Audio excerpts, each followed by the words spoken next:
বলছি আমি নিজেও ভিউ ব্যবসায়ী আঙ্গ মতো যারা ফেসবুকে ভিডিও বানায় কন্টেন্ট ক্রিয়েটর তো কিছু হয়েছে ভিউ ব্যবসায়ী আমরাও ভিউর জন্যই তো ভিডিও বানাই কিন্তু আমরা তোগো মতো এত লেভেলে নিচে নামতাম হারলাম না তোরা এই শিশুগো ছবির মধ্যে বিরহের গান লাগায় তোরা বিরহের গান লাগায় রিলস দিতেছস ক্যারে হিসাব মারতাম তোগো কোয়াল ভাই আর কিছু ছাগল আছে যে ভিডিও দি হিয়েনের মধ্যে হাহারি এক দে কেরে তোগো যদি এত আসতো মনে কর তোগো কল যে খালি অনা তোগো কল যে খালি যত সব বস্তি কত গুণ বুস্কি কত গুণ দামড়া বেড়া কত গুণ আর আপনারা হালি চিন্তা করেন কার কেনে কুদ্দুর ক্ষুদ্রুম আমরা হে চিন্তায় থাকি।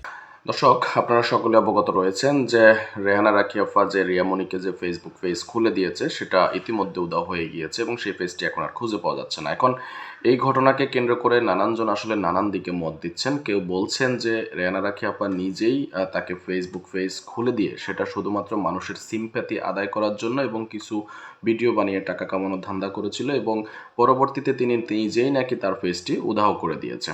এমনটাও হতে পারে, অস্বাভাবিক কিছু না।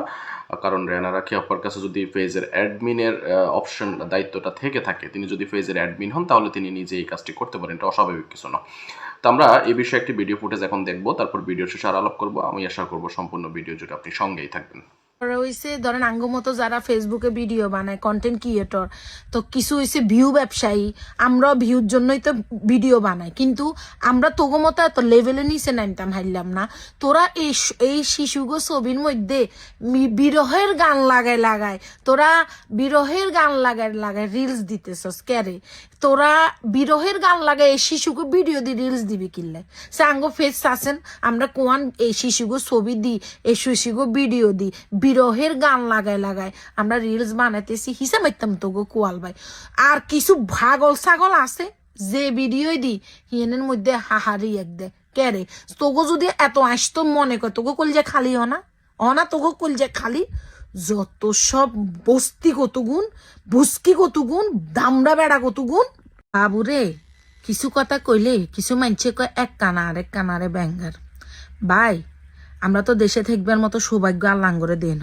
আমরা থাকি প্রবাসী সারাদিন আসিলাম বাইরে তো বাইরে যাবার সময় নিশ্চয়ই আমি ছাগলের মতো বাড়ি চলে যাইতাম না একটু মুখে ক্রিম একটু লিপস্টিক বা একটু আইলাইনার লাগাই যাবো যেহেতু আমি বারবারই বললাম আমি বাইরে গেছি নিশ্চয়ই কাজে গেছি বাইরে থেকে আসার পরে আমি যখন দেখতেছি এই বাচ্চাগুলো লই একটার পর একটা রিলস দিতেছে গান বানায় আমার খারাপ লাগছে আমি একটা ভিডিও বানাইছি আমি সেই ভিডিওর মধ্যে এটাও বলছি আমি নিজেও ভিউ ব্যবসায়ী কিন্তু তোমাদের মতো এত নিচে নামতে মারি না কিছু মানুষ আমার এখানে আসি লিখছেন আপনি আইলাইনার লিপস্টিক লাগাই কেন ভিডিও বানাইছেন আপনি করে যদি কেন একেবারে সিল্লা কলা সিলিও যদি খাবাই দিই না তারপরে আপনাকে কোনোদিন ওঁস হইতো না কারণ আপনারা এতটা বেঁস কারণ আপনারা হালি চিন্তা করেন কার কেনে কুদ্দুর ক্ষুদ্রুম আমরা হে চিন্তায় থাকি আইয়েন কাইল্লা আমরা কিনতাম হারুম আমরা সিল্লে হাড়ে কাইনতাম হারুম আমরা হয়তো বা দুইটা ভিডিওর মধ্যে কথা কইতে হারুম কিন্তু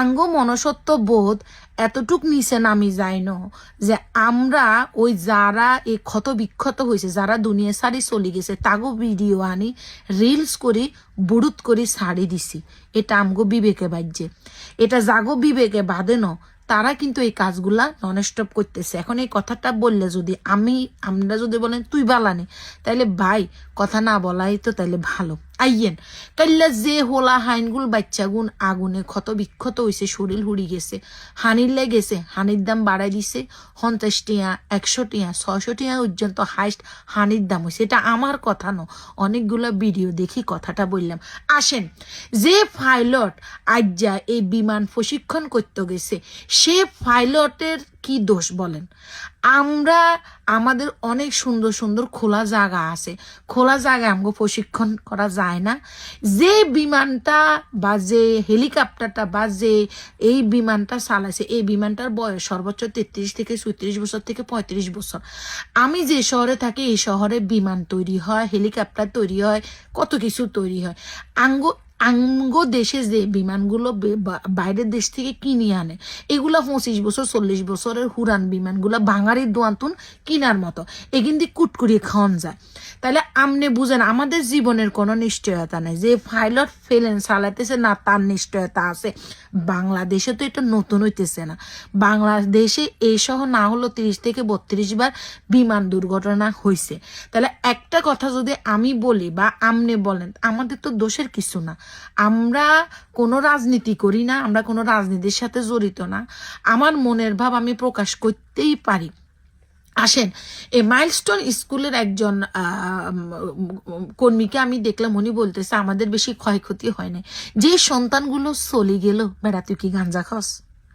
যে সন্তানগুলো বা মার বুক খালি করে চলে গেল, এই সন্তানগুলোরে আমরা কোনোদিন ফেরত পাবো? কোনোদিন ফেরত পাইতাম না। দেখেন, কালকে আমি অনেক কাঁদছি, কালকে থেকে আজকে আমি একটু শক্ত হয়েছি। আসেন, একটা কথা বলিনি, সব কিছুর মধ্যে কেন রাজনীতি ঢুকে? সব কিছুর মধ্যে মাইলস্টোন স্কুলে কি হনির হলারা হরেনি, আরেকজনের দান বাক্স খুলিব হয়েছে। তাহলে কাল্লা আমনে কথা কমে, এতলা কথা কইলে কব তুই এই দল করস, এতলা কথা কইলে কব তুই এই দল করস। আমরা আমজনতা, আমরা কোনো দল করি না। আমাদের মনের ভাব আমরা প্রকাশ করতেই পারি। এই যে দেখেন, ইন্দি স্কুলের এরকম হয়ে গেছে, আজ আবার আন্দোলন শুরু হয়েছে। দেশের আন্দোলনে শেষ নাই, মানে একটার পর একটা আন্দোলন লাগিয়ে আছে, লাগিয়ে আছে, লাগিয়ে আছে। আপনি কি শোক করবেন? শোকের মধ্যে ঢুকি যার আরেকটা আন্দোলন, শোকের মধ্যে ঢুকি যার রাজনীতি, শোকের মধ্যে ঢুকি যার বেচা কেনা। কি কইবেন আপনি আমারে বলেন? যদি আমি একটা কথা ভুল বলে থাকি, আপনারা আমাকে বলিয়েন। প্রিয় দর্শক, নিশ্চয়ই দেখেছেন ভিডিও ফুটেজটি, রেহানা রাখি আপার বক্তব্য শুনেছেন এবং অন্যান্য ব্যক্তিবর্গ যারা আসলে বলছেন যে রেহানা রাখি আপা নিজেই ফেসবুক পেজ নষ্ট করে দিয়েছেন, তাদের বক্তব্য আপনারা শুনেছেন। এই বক্তব্যটি শোনার পরে আপনাদের মন্তব্য কি সেটি আমাদের কমেন্টস বক্সের ঘরে লিখে জানাবেন। এবং রেহানা রাখি আপা কি সত্যিকার অর্থেই রিয়ামনির ফেসবুক পেজ তিনি উধাও করে দিয়েছেন, নাকি আসলেই সেটি উধাও হয়ে গিয়েছে, সেটি এখন ধোঁয়াশার মধ্যে রয়েছে। কারণ হচ্ছে রেহানা রাখি আপা কিন্তু এই রিয়ামনির ফেসবুক পেজ উধাও হওয়ার পিছনে তার হাত রয়েছে কি নাই সে বিষয়ে কোনো বক্তব্য দেননি। দিশার মা যদিও এই বিষয়টি নিয়ে সিম্প্যাথি দেখিয়েছেন এবং তিনি রিয়ামনিকে নিয়ে তিনি একটি ভিডিও ফুটেজও আমাদের মাধ্যমে দিয়েছেন এবং এই বিষয়ে তিনি দুইবার পোস্ট করেছেন এবং রিয়ামনিকে আশ্বাস দিয়েছেন ভবিষ্যতে আরও ভালো কিছু হবে এমনটাও বলেছেন। কিন্তু রেহানা রাখি আপা সেই জায়গাটি থেকে তিনি কিন্তু কিছুই বলেননি, এখন পর্যন্ত তিনি মুখও খোলেননি এবং তিনি রিয়ামনিকে একটু সান্ত্বনা পর্যন্ত দেননি বা ভবিষ্যতে আরও একটি ফেজ রিয়ামনিকে খুলে দিবেন কিনা সেটি বিষয়ে কিন্তু বলেননি। অর্থাৎ তার উদ্দেশ্যটা কি হতে পারে আপনারা একবার